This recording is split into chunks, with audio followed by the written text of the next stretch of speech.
staff as well. So those of us that are working on the front line. So yeah, we'll be looking at some of the issues that we've seen affect people. Yeah, go to the next slide. Okay, so the objectives of this um, session today is to basically look at how we can build on our resilience and increase our window of tolerance for the young people that we all work with. We're going to look at some of the trauma-informed approaches, and we're also going to just briefly touch on prevent referrals. Just to we've seen some issues kind of arise from prevent and how this has impacted young people's mental health, even if the referral was like 4 or 5 years ago. But yeah, we've seen how that can impact them still to this day. Just some housekeeping. Please just mute yourself. As I said, I'm turning my camera off just because my internet is really bad. If you have a question, then just write it in the chat or put your hand up.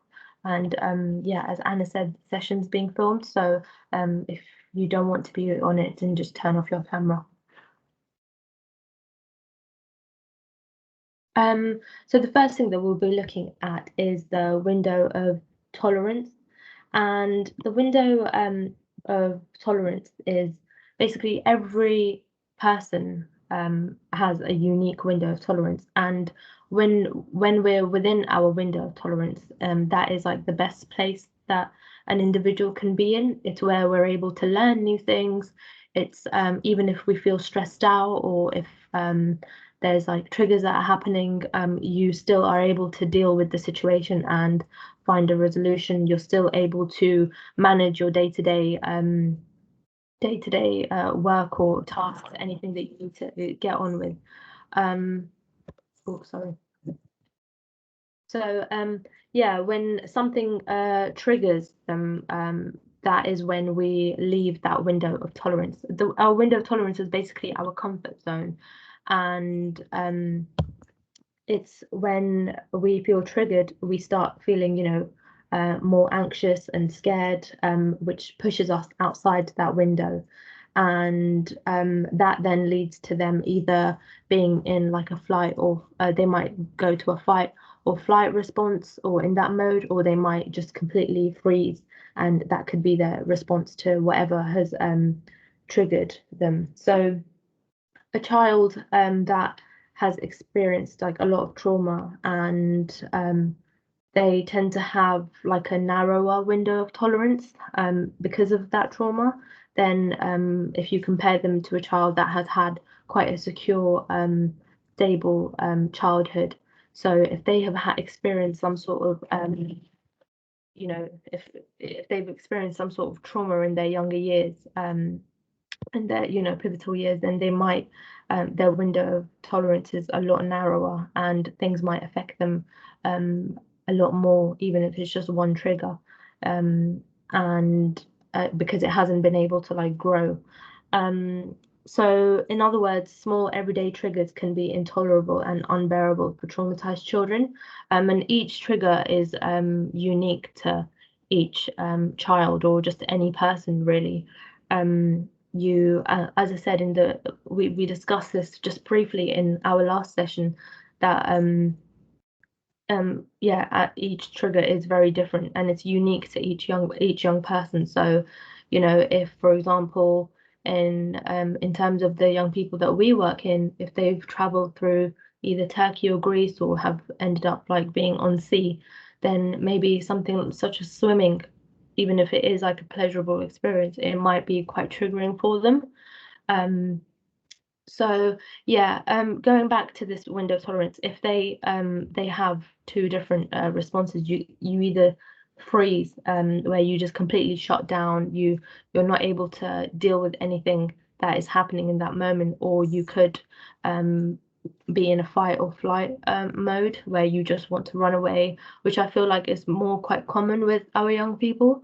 We've seen a lot of young people that have become triggered by something, or if they're going through like a very stressful period, they might have loads of missing episodes in that stage, or they tend to get very angry really quickly and may seem out of control. But it's important to understand that there are certain things that could be happening in that moment, which has led them to, go to that kind of response.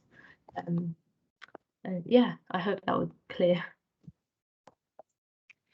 So we just wanted to recap the window of tolerance, just because it holds quite a lot of importance for what we'll be moving on to talk about for our young people. So the first thing we wanted to chat about was brainstem calmers. So this information was also passed from the Young Minds sessions that we done. So a psychiatrist called Dr. Bruce Perry has developed something called the neurosequential model of therapeutics, and it's a framework that can help us understand how to help children who have suffered early trauma and loss.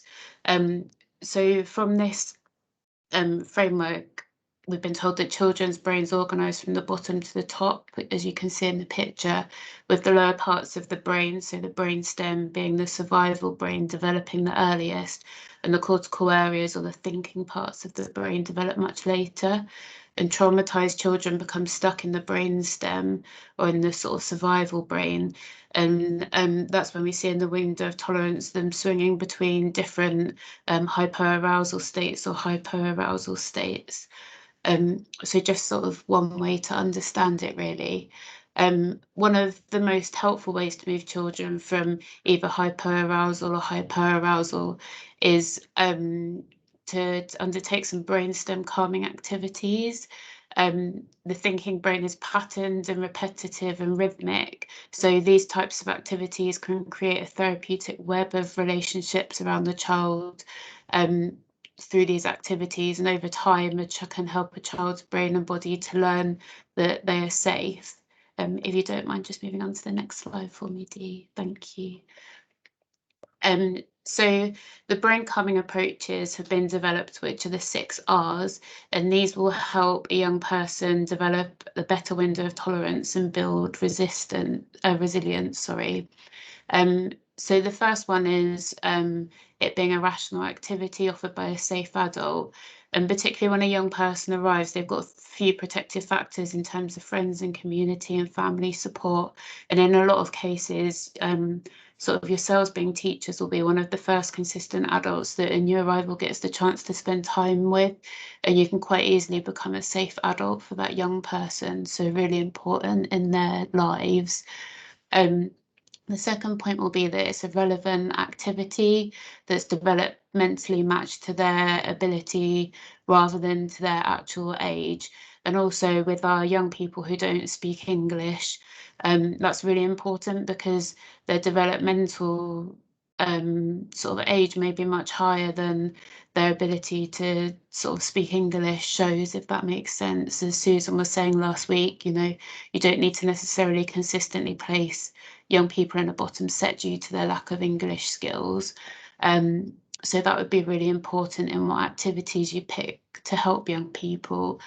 And then, as I said previously, it being a repetitive activity, so patterned and consistent, a rhythmic activity, rewarding, so something that's pleasurable to the young child or sort of playful for the young child would be helpful, and also respectful, so of the child and the family and their culture. Obviously, our young people are coming from different backgrounds and different cultures, so that will be really important to take into consideration. And I've popped a link, it's both in the notes and on the screen, so you'll be sent it when you get sent the slides. But if you follow, there's loads of different activities, and these can be from sort of individual activities to class activities. So it doesn't need to be that the young person's necessarily singled out, but perhaps something that takes a minute or two for a whole class to do together. So I thought there are some really nice ideas on there that might be useful for you guys to pick up on. You can move on to the next slide, Dee. Thank you. Okay, just linking to what Tessa was just talking about, that everything that she just said will help to calm them in times of stress. And it will obviously that will help to build resilience for young people. But one of the most important things which has come up time and time again in our sessions is the importance of sleep.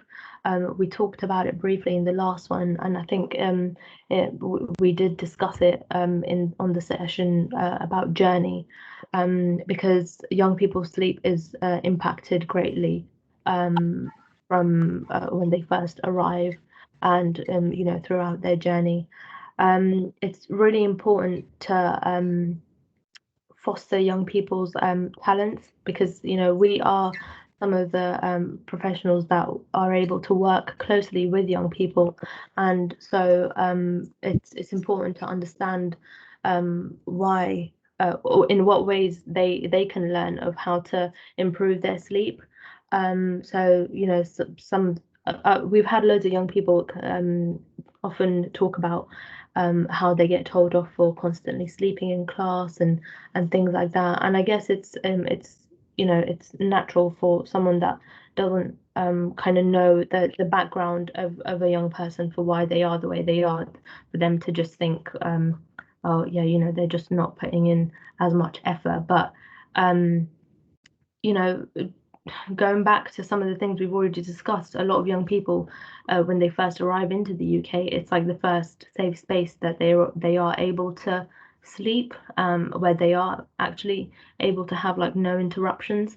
And so it's, if some of the good tips would be to just find out if they do have that space still and they feel safe in their environment. For them to have clean bedding and a bed, because the last few months before arriving they might have just slept in parks or on park benches, or camps which doesn't have any hygiene really.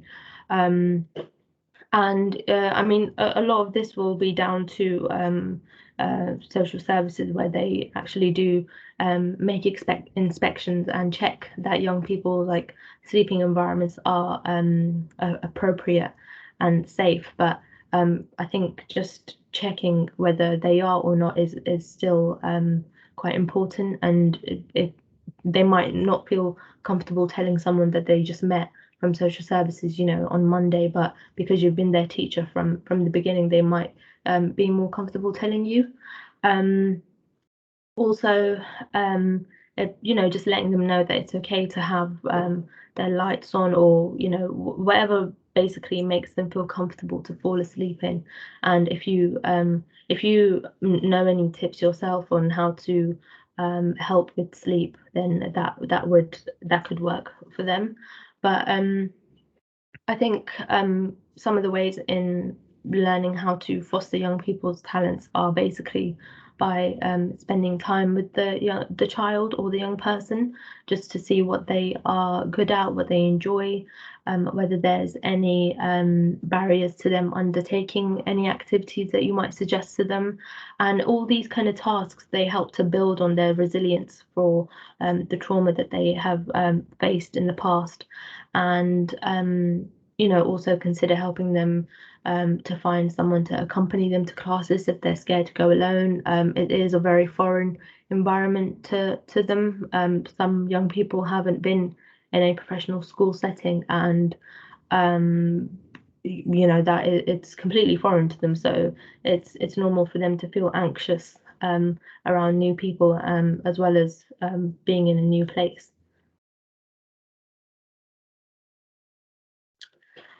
So if you do have a young person that's really struggling, then there are some organisations within Surrey. One of the main ones is Big Leaf Foundation, which work mainly with unaccompanied asylum-seeking young people, and they offer loads of different things that really help with their mental health and with their education, whether it's to do with isolation or just in general, just to help them ease into the community. They do have ESOL classes, and just they do help with educational things, but they have a therapy. They have, is it equine therapy? Yeah, they have equine therapy where they get taken to stables, and I don't know how the process goes, but they do offer like loads of services. And maybe if you do have a young person that you would like to refer to them, then they can they probably have contacts to other things or know of ways to find you what works best for that young person. They also have a football group that they I think they do it every week or something. But yeah, they have workers that have worked with unaccompanied asylum seeking young people for a long time. And I think the person leading on it is Kate Cable, who used to be an ESOL teacher, so she's quite well informed on issues that young people face. So they're always a good place to refer to if you do have a young person that is struggling in something. So the last sort of framework that we wanted to talk about in terms of our young people is this framework which is adapted from Hart and Bin Cow with Thomas in 2007. So there are 4 noble truths along the bottom, which is accepting, conserving, commitment, and enlisting, which need to be taken into account when you're looking at the rest of the framework. And I just thought it was good to include because it's sort of more in depth than just looking at the child, the community, the schooling, and I sort of felt it was more a more holistic approach. So I am aware that there are a few things, particularly on the basics, that you might not be able to impact, or in what housing they're looking at. Obviously, as Shahana said, it comes down to social services at the end of the day, and what money they get equally will be through social services. But there's so much on here, I think, as teachers that that you can really have an impact on. So yeah, from each section there are absolutely things, and obviously in the learning section that's really relevant for school. So again, you'll be sent these out, so you'll be able to go back and have a look. But I think it's just really important to really break things down so you can see the different areas. Perhaps maybe something's not going so well for a young person, but you can remind yourself that there are all these different areas that this young person needs to work on to become more resilient. And even if they're not striving so well in one area, I'm sure there are going to be loads of different areas where they are striving well in, or might need help to work towards. So yeah, I just thought it was useful to share. If you don't mind moving on to the next one, Lindsay.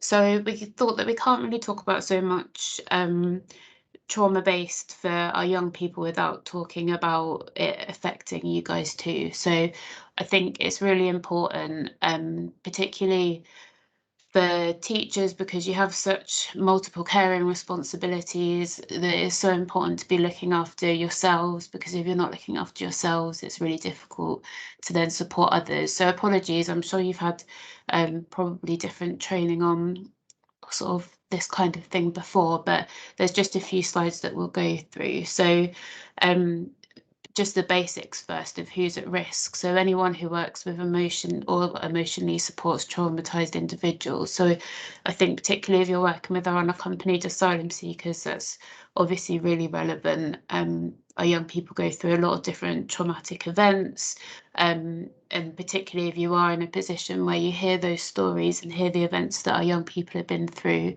that's going to put you more at risk. Your background and your experience of own trauma will also put you at risk. Having perhaps unrealistic expectations of yourself and of others. So as I was saying, if you feel like you're expecting too much, you can go back to the framework that we just shared on the last slide, that you'll be able to see it really broken down and be able to sort of pick out that things aren't perhaps necessarily going as badly as you feel. For anyone who ignores self-care will then be more at risk when you're working with young people who have faced a lot of trauma.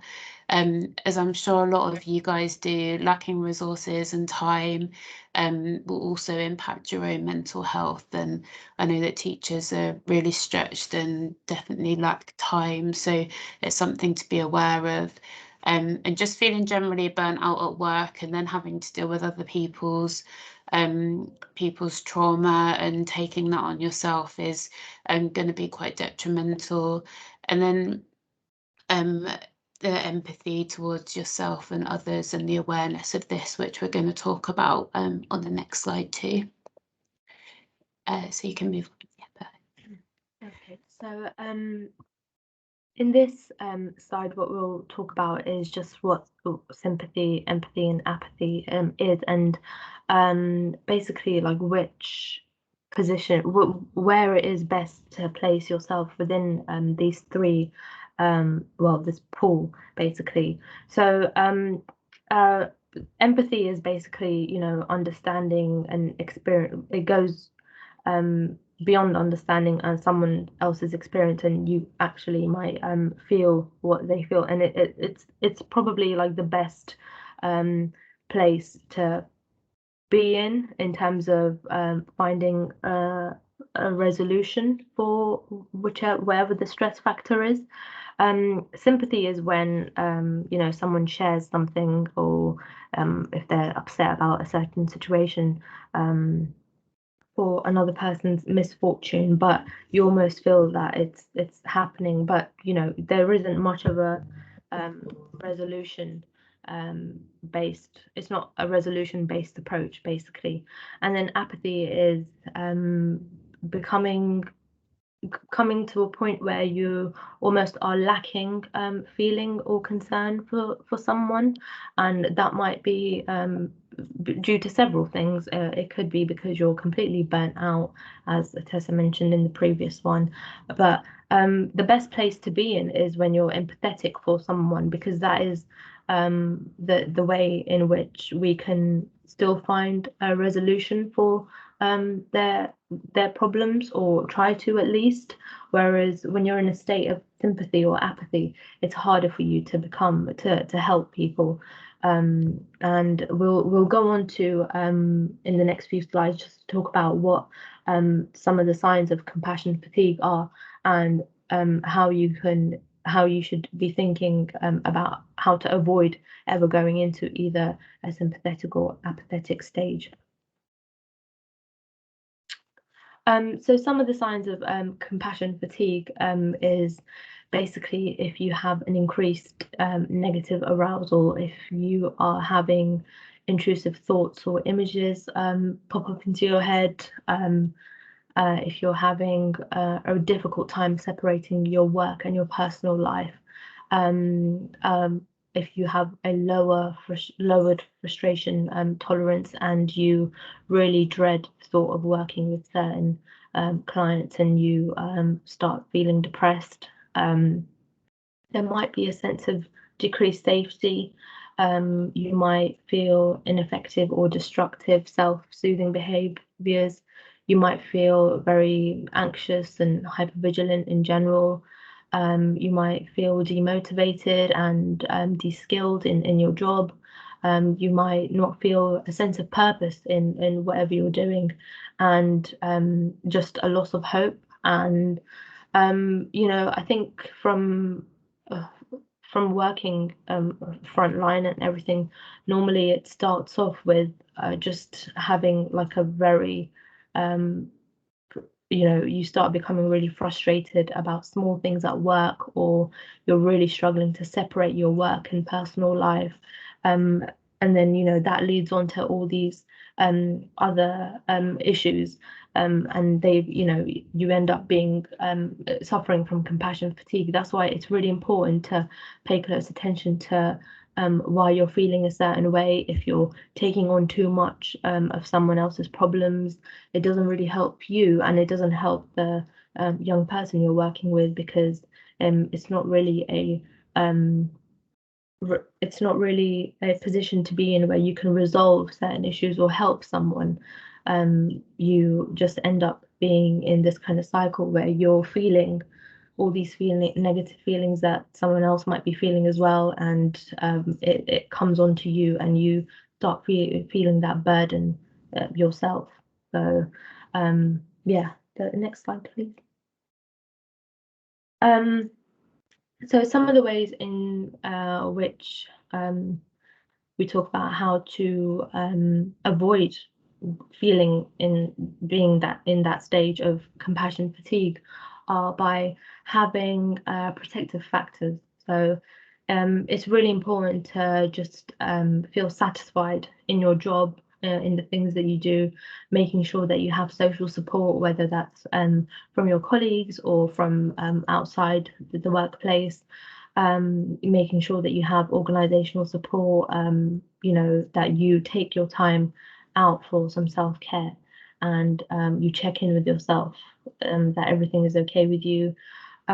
Also, there are loads of professional activities that you can take part in that kind of help you to de-stress, making sure that your boundaries are clear in terms of your professional life and your personal life, because when boundaries get mixed, that's when it becomes really difficult to not take your work into your personal life. And yeah, just basically you can be in a stage where you want to know more about a young person that you're working with in order to help them, but knowing the limit in that you can help them and not actually wanting to rescue them, because that is a big a way in which you could actually lead to compassion fatigue, because there's always more that you could do, and yeah, some of the situations are out of our hands, and we can't, you know, we can't do everything. It's just more so trying to help them find a resolution for that situation that they might be in. Thank you. Um, so sorry, I was just moving the screen around. So we protect ourselves, we're more likely to be able to provide good trauma-informed care. So these 6 principles of trauma-informed care are from the Addressing Adversity publication from Young Minds in 2018. I've popped the link on the slide, and if you go to the link, there's actually an ebook. There's a guide for professionals, and there's quite a nice poster as well. That I thought are good resources, you know, even just to pop the poster up in the school. I think it can be quite easily related to all young people.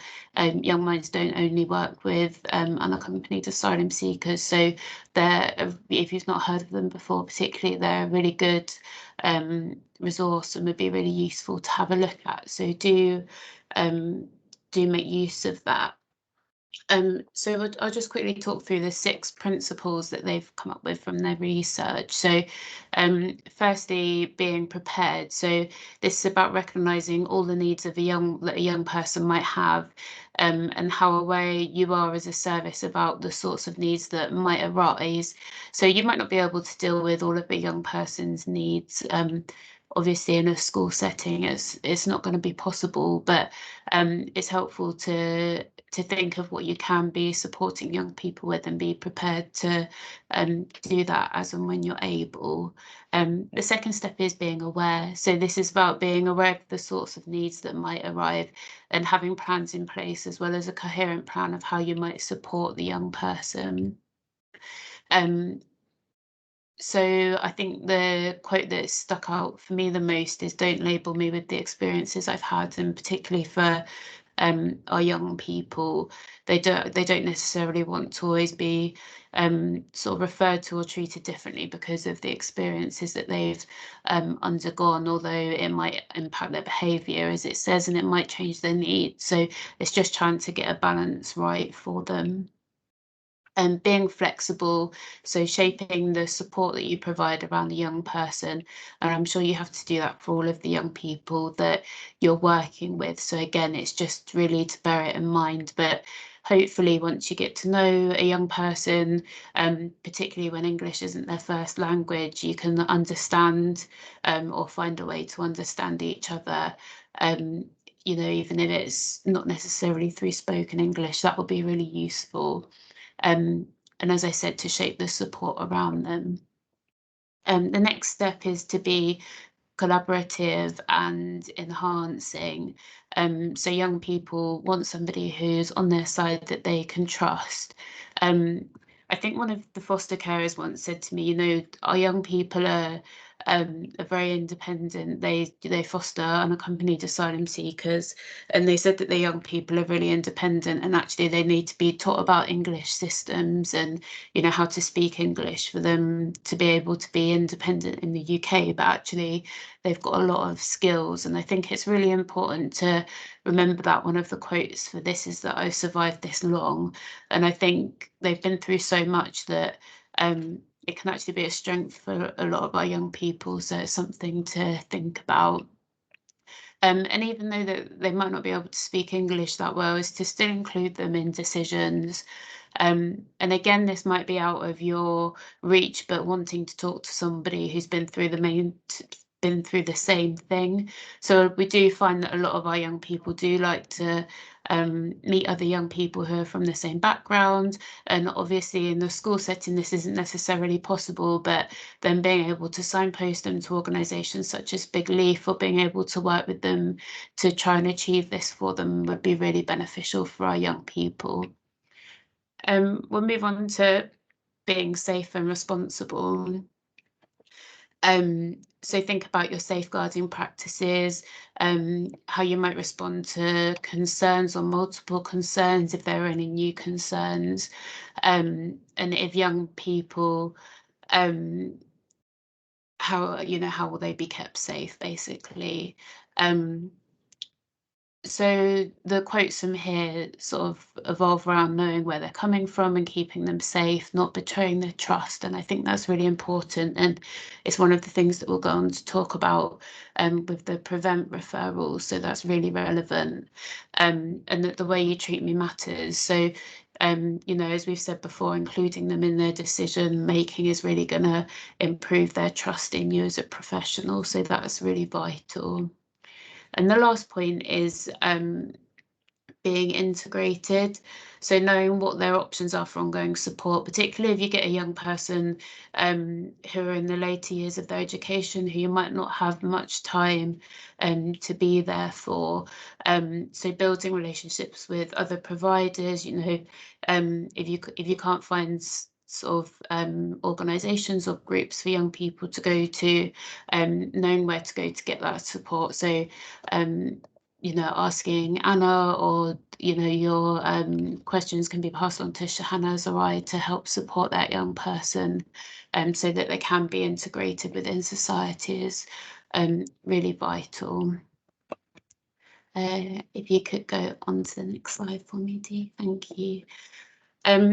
So the last point I'm going to talk about is building resilient systems. And I know that this might be really difficult and very dependent on your school setting and what's possible. So these were just examples given from Young Minds from one organisation, but perhaps having one night every 6 weeks where everyone goes home at a set time or not working past a set time. I know as teachers you have really high workloads and often work a lot later than a school day, which can be really stressful. So perhaps having a night where you stop at a certain point would be quite useful for your own mental health. Random acts of kindness, shared lunches. I think this has been particularly difficult through sort of COVID, and I know within the council there are sort of groups where they do sort of like virtual lunches. It's not quite the same, but sort of having that connectivity and support network is really important. A space for positive feedback, or just feedback and support in general. So whether you get that through your school, or I'm not sure if there's a space or sort of area for the DTs to be able to speak to each other through, or even just asking the virtual school, again, as I said, Shahana Zarai, for feedback or support would be really important if you're struggling. Open meetings for sharing pressure points, so it's touching on what we've already spoken about, and perhaps if possible, again with COVID or sort of location, more team social events, even if it's just going for a walk or a picnic or something, and can really help improve if you're struggling with any points in particular. Thanks, Dee. Okay, so the last bit I'm just going to touch up on is about prevent. It might seem just a bit out of place in terms of the whole presentation, but the reason why we wanted to talk about this is because the past few years we've just seen how much it has impacted. Like a prevent referral from, let's say, 2015 has continued to impact a young person up until now, even when they have become an adult and independent and may not even be in the care system anymore. So as we all work with young people, I think most of us would have been had some sort of prevent training, but just to give you a brief idea of what it is, if you don't know, it's a community safeguarding program. Basically, it's been created by the government a few years ago, quite a few years ago, yeah, to tackle and support vulnerable people who are at risk of radicalization. Most of those working with young people in a professional setting will have had the prevent training. Um, the reason why we want to talk about it is because it's really important to know the difference between when to refer to prevent and when to seek some general support for the young person. Um, so many asylum-seeking young people face difficult situations when they are in their home country. They are likely to be exposed to very violent situations or may have become accustomed to violence, and therefore they may either make comments about certain situations or they may describe an event that they had faced. But so it's understandable for professionals to then start to feel uneasy and be worried about this because they might be talking about things that let's say Indigenous children may have not experienced or come across in the UK. That's why it's really important to find out the context behind why a young person might feel, why they might be looking at certain images or text or a video, or why they may have made a certain comment. We from having sat on like because I've sat on like channel panel and for when the young people have been referred to prevent, and the whole process can be quite triggering and traumatizing for them. For some of the young people that we've worked with, they have continuously held on to that, and they always have a rough idea of who might have referred them when they get an understanding of what it is. So initially, we've come across quite a few young people that might not know. They might have been told, oh yeah, you know, you've been referred to prevent and XYZ, but they still won't understand the process. And it's only years later they kind of like learn more about it and they kind of understand it. That and then they realize, oh, okay, that situation was what happened, which is why I got referred.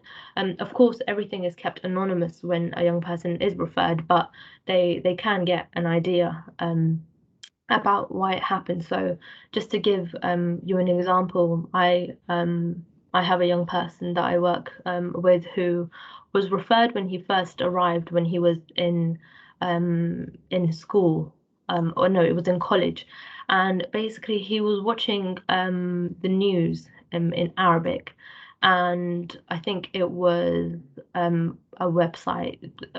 I mean, different countries have different levels of what they choose to show or what they find appropriate to show on you know, national news. Some news channels are a lot more they don't really give warnings about, you know, no viewer discretion advised, or they don't really give warnings about any graphic images that might be shown.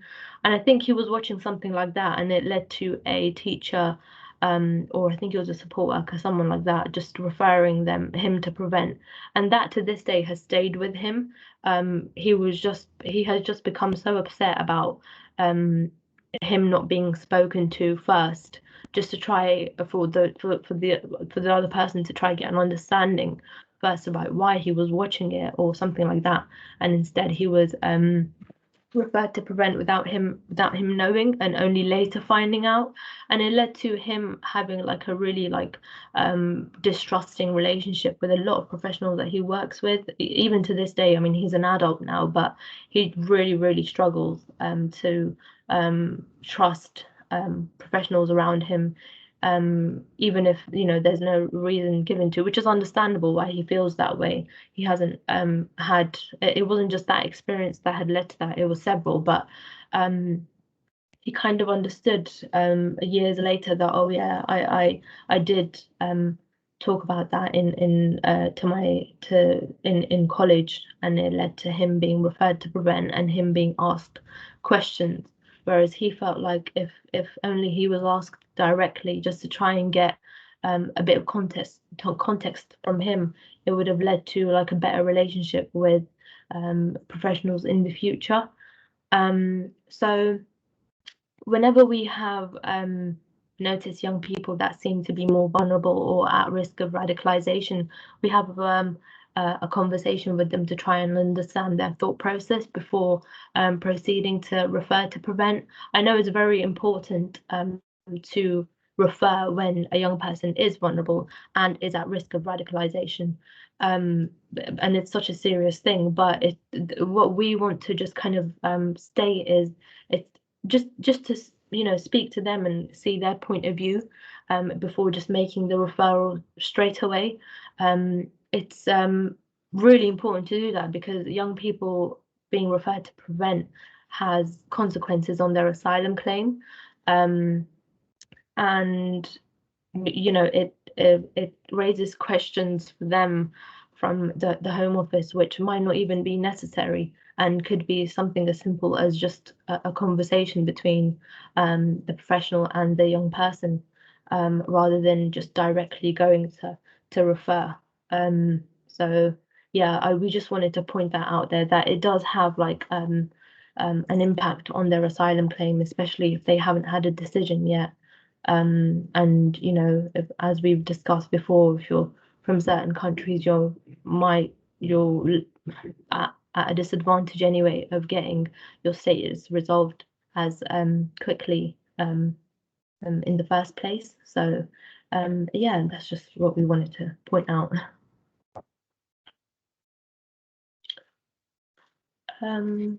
So I had just included this slide and the next slide as well. I came across at the end of the slides that we were sent from Young Minds that there are some really useful videos. We haven't shown any of them, I don't think, throughout the training. So if you were interested, so this slide is the refugee trauma. So they're videos that I think Young Minds have actually made with young people talking about leaving the country and their journey, their arrival in the UK and their experiences and the impacts those experiences have had on them. And now, then Lindy, if you just go back a page as well. So there are different videos. There's one about why we need trauma sensitive schools, the paradox of trauma-informed care, how childhood trauma affects health, and drowning in empathy, which we've spoken about today as well. So yeah, we'll send the slides out so you'll be able to have the links, click on the links, so they'll be really easy for you to view. But please do go and have a look at them at a later date, or if you've had a particular interest, because there's some really useful resources there for you. And we're slightly faster on time.